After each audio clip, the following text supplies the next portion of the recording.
Hey Jimmy, what you doing? What's it look like? Looks like you're way too picky. I had the whole lawn just about finished when the lawnmower conked out. What are you doing cutting the lawn for anyway? Where's your gardener? Oh, she went to have her nails done, I guess. Are you sure you're just not out of gas? No, I'm fine. There's a lot of different ways to cut grass, and today we're going to visit with a man who's collected dozens of vintage lawnmowers, and maybe even pick up a bigger pair of scissors for Jimmy.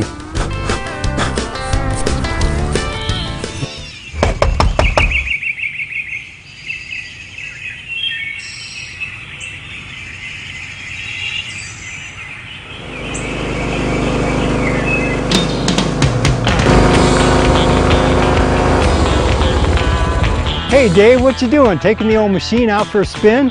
No, I just got done mowing the yard. You know, when most people have to take care of a lawn, they usually have one machine, but I hear you actually collect lawn and garden tractors and maybe other things. Yes, I have about 20 garden tractors in my collection, about 10 push mowers. Like any collector, I collect other items also, and they're usually agricultural related collections. Why don't you invite us in and show us some of your collection? I'd be more than glad to. Well, Doug, this is part of my collection. I got my start when I was 10 years old. Went out to mow the yard, forgot to check the oil in the engine, and blew it up. And our neighbor was a lawn and garden tractor mechanic. He helped me tear it apart, found out that we destroyed the engine, so we put a new engine on it. And I've been tinkering with lawn and garden tractors, push mowers, engines, farm tractors my whole life. My whole working career has basically been repairing and working on equipment. Well, that was kind of a good thing to happen then, because it turned into a profession for you. Exactly, it sure did. I've been self-taught, haven't had any schooling, so I feel pretty fortunate that I've been able to get as far as I have in my working career. I've noticed you have 3 John Deeres right here. I mean, they're absolutely beautiful. It doesn't even look like they've ever been sat on. Once you restore them, you have to be a lot more careful with how you treat them. This is the first style of the lawn and garden tractors Deere made, and then the next model style was this one here. The one that looks kind of different is a custom-made tractor. It started out just like this one here. The lawn and garden tractors came about because they started out as a 2-wheeled walking plow for doing vegetable gardens and small gardens in your house. So then they went to a 4-wheel to get into the lawn and garden area. The garden tractor collection is basically pre-1984.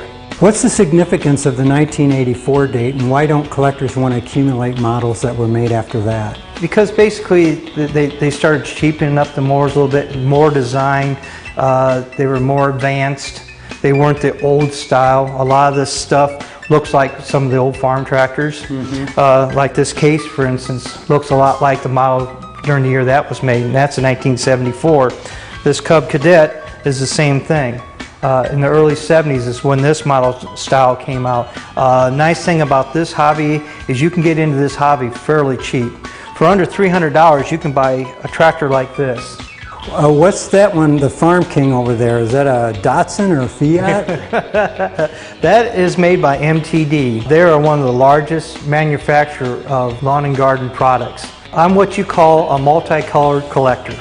There are your diehards for John Deere, Case, International, whatever. When I started this hobby, I wanted a 140 and a 110. This tractor here and the first hydrostat. Then I wanted one of each brand of manufacturer after that. Was there ever a manufacturer that was akin to the old Ford Edsel? Those are actually the rare tractors. Anything that was a fluke or they weren't designed well or they didn't work well, those are the ones that everybody's after. And those are the ones that will bring some major dollars. What all is involved in a show? Tractor shows are just like a car show. There's shows set up just for garden tractors. There's shows that have varieties. One of the clubs that I belong to, we are a working historical farm show. We do everything from horses all the way up to the 60s era. Did American Motors ever make a Pacer lawn tractor? Not that I know of. Well, they didn't actually make a tractor, but there was a lot of manufacturers, Fords, Chryslers, Dodges, that actually took a car or a truck and converted it into a tractor during the war years because they didn't have tractors because everything was being used for the war effort. And they actually took the rear end. You could buy kits from Sears and Roebuck, and they actually took it out and farmed with it. I've noticed on TV that they're actually racing them now. Is that something that's considered sacrilegious to you hardcore collectors? We don't do it, but the guys that do it, they're crazy. They take a stock engine, they put a great big pulley underneath the engine, and they can be going 30, 40 mile an hour on a garden tractor. And over here, Doug, we have another part of my collection.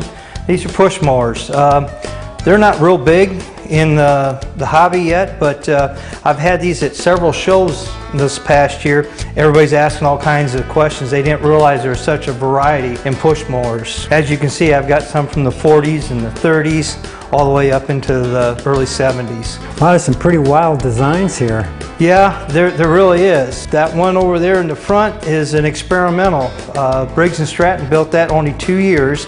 And it's designed so that you can do all the mechanical work up on top of the engine. The engine right next to it, that's the same engine, and you can see the difference. It's all enclosed. My great-grandmother had an old push mower like that, and I remember that thing was hard to move. If they're sharpened and adjusted right, they do a fabulous job. One thing I've decided is you get pretty dirty collecting these things. Oh yeah, oh yeah.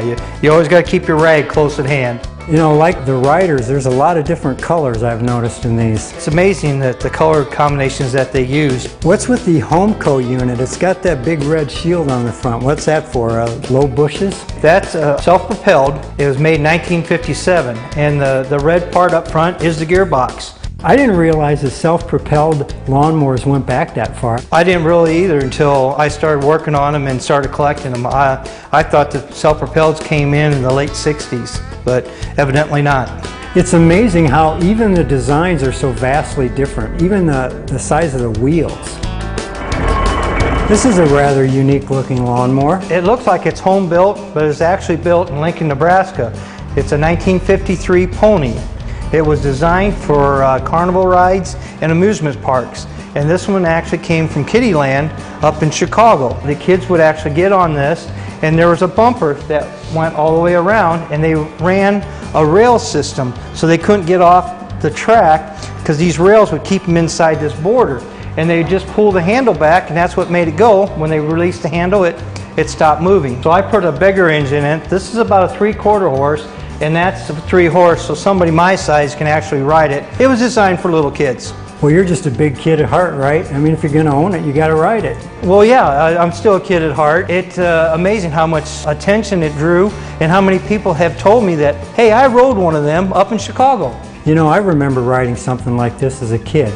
Maybe not a tractor, but little Model T cars that had their own little engine in them. Even though it's not a lawnmower, it fits right into your collection. I mean, it's a great accessory. It's been a big hit wherever we've gone. Most of the hobby, though, my thrill comes from meeting people. One of the clubs that I belonged to in 2008, I was able to start a young kids program. And we're teaching them the fundamentals of working on stuff, where they actually do hands-on experience. These kids are our future, and without that, and without us spending the time now, who knows what will happen. If this hobby takes a break for even 1 year, it's gone forever. So we need to keep these kids involved, teach them the history, and tell them why, so that this will continue on.